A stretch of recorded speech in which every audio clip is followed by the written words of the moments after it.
Som una nació, nosaltres decidim. Aquest va ser el lema en boca del 1.100.000 persones que van assistir a la protesta en defensa de la nació catalana. Les imatges i la reacció del president Zapatero en aquest especial informatiu que tot just iniciem.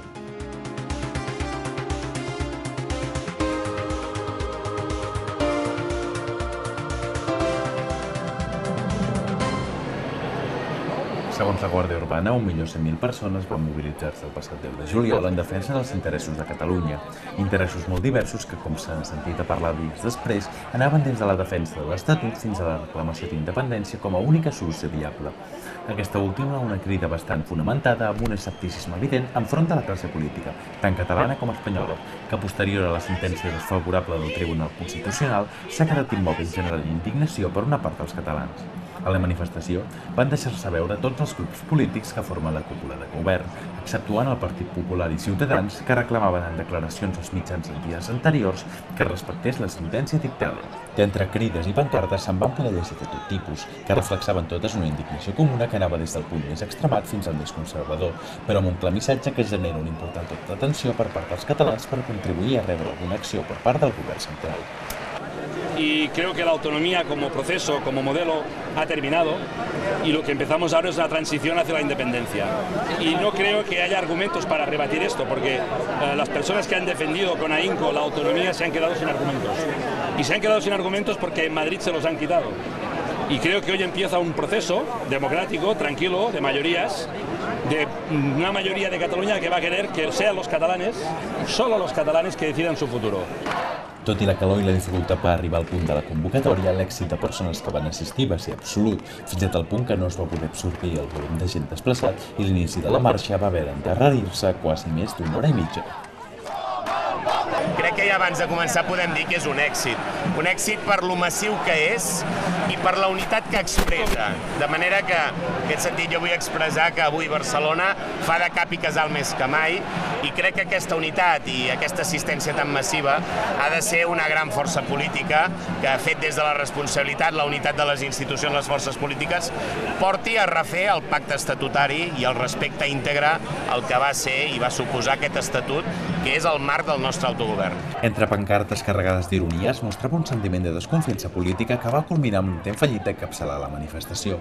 El famós pop-pol també va ser present en la protesta, amb una clara decantació cap a on sí que deixava entreveure una sutil intenció d'independència.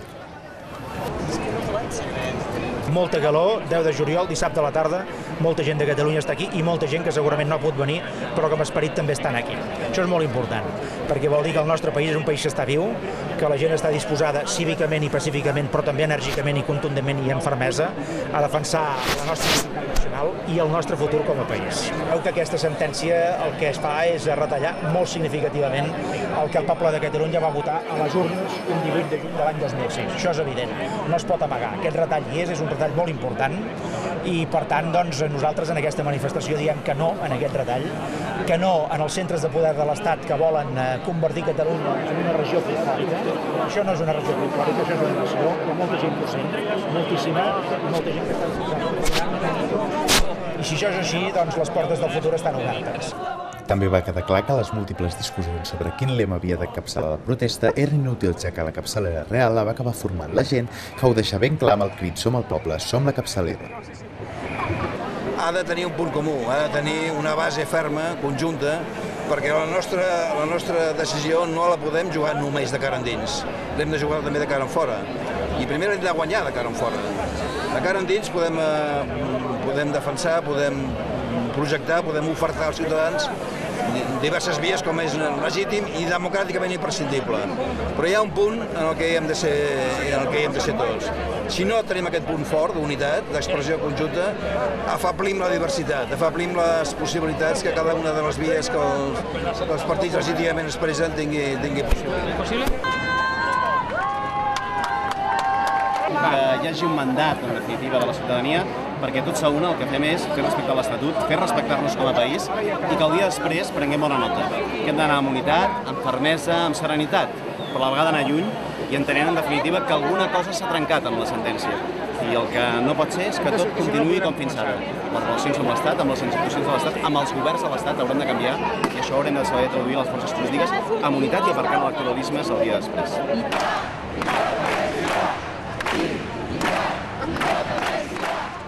Les imatges que veuen corresponen al moment en què el president Montilla va abandonar la manifestació a causa dels crits que va rebre ell i altres representants que es trobaven a la capçalera.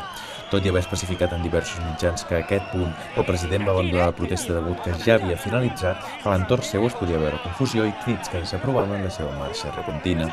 També van poder veure la reacció de sorpresa que molts manifestants es van endur al veure que no continuava el recorregut i es desviava fins a entrar a l'interior del Departament de Justícia. Respecte, tots a una, unitat, front comú, van ser paraules que van sentir-se de boca de tothom, però especialment dels representants polítics. Personalitats que normalment no es poden ni veure van sortir al carrer per protestar conjuntament. Realitat o ficció? El periodista Quim Monzó publicava el dia després de la protesta un àcid i alhora interessant article a La Vanguardia que reflexa clarament aquesta faceta unitària que pretén ser un aparador en moltes ocasions. Citant textualment diu: "Los políticos son funambulistas, capaces de todo, de pedir unidad a la gente en esta mani, cuando durante todos estos años han ido cada uno a la suya, yendo alguno a la Moncloa para pactar él solito el estatuto en un sofá y así marcan su tanto. Ridículo. Meten la pata una y otra vez y cuando la aversión a la democracia en la que se cimienta España cercena lo que la gente votó, entonces convocan a las masas para que una vez más salgan a la calle a demostrar que en un principio esto es una nación, aunque el Constitucional nos tome por el pito del cerebro". Fragment del Mirador de La Vanguardia de l'11 de juliol que convida a ser llegit i analitzat per la seva crua veracitat.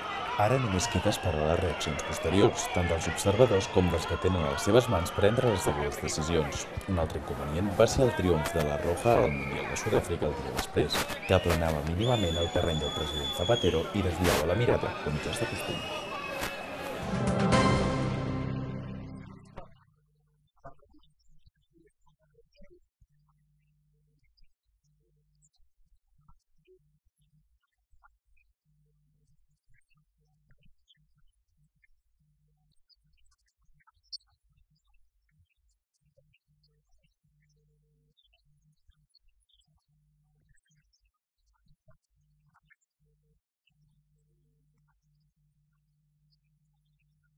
Primera, l'oferta arriba tard.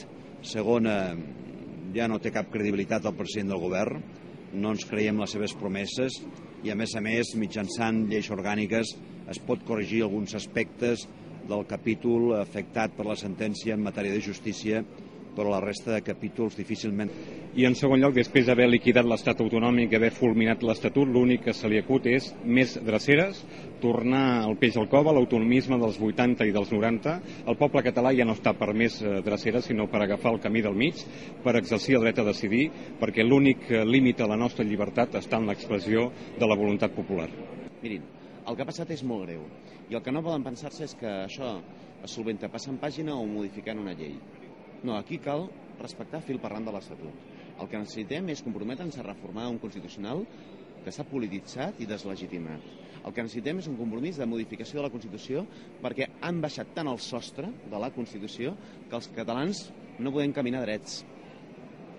I això és el que no s'ha compromet el govern Zapatero, ni el president Zapatero. El president Zapatero ha tornat a enganyar a tots els catalans, com va enganyar en el seu moment, quan va dir que garantiria a l'Estatut que s'aprovés a Catalunya, i després, quan va arribar a Madrid, va dir que el deixaria limpio com una patena. El president Zapatero el que fa constantment és enganyar i diu una cosa diferent a Catalunya i una altra diferent a la resta d'Espanya, diferent a Madrid. Crec que avui el que ha volgut fer el senyor Zapatero ha sigut únicament solucionar els problemes interns. Queda palesa l'enorme desconfiança i desaprovació per part dels partits de l'oposició enfront de les paraules d'un Rodríguez Zapatero fidel a la seva línia, sense posicionar-se enfront de la crida a la independència i descrivint la manifestació com un reclam per part del poble català a assolir majors cotes d'autogovern.